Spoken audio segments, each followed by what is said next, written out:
जय भवानी, जय शिवराय मित्रांनो. आज आहे 23 जानेवारी आणि आज आहे या महाराष्ट्राचे राष्ट्रपिता, महाबली, फर्जंद, श्रीमंत शहाजीराजे भोसले यांची पुण्यतिथी. मित्रांनो, शहाजीराजे आता थकले होते. आयुष्याच्या सायंकाळी शहाजी महाराज कर्नाटक प्रांती होते. त्यांचे अधुरे राहिलेले स्वप्न, स्वतंत्र हिंदवी स्वराज्याचे स्वप्न शिवरायांनी पूर्ण केले होते. महाराष्ट्रात गाई-वासरे, लेकी-सुना, कष्टकरी शेतकरी सुरक्षित व सुखात आहे हे समजून ते समाधानी पावत होते. यासाठी ते शिवरायांना आणि जिजाऊ साहेबांना खूप खूप आशीर्वाद देत होते.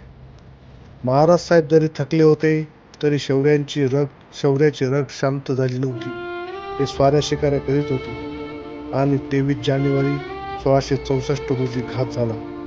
जिजाऊ साहेबांचा करंडा उदयगिरीच्या जंगलामध्ये सांडला. शहाजीराजे उदयगिरीच्या जंगलात शिकारीसाठी गेले असता शिकारीचा पाठलाग करताना महाराज साहेबांच्या घोड्याचा पाय विलीमध्ये अडकला आणि घोडा वेगात जमिनीवर कोसळला.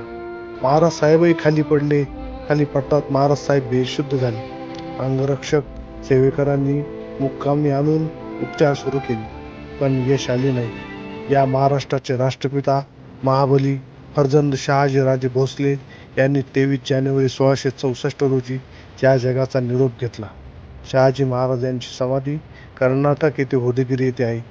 पुण्यतिथीनिमित्त शहाजी महाराजांना कोटी कोटी धन्यवाद. कोटी कोटी धन्यवाद.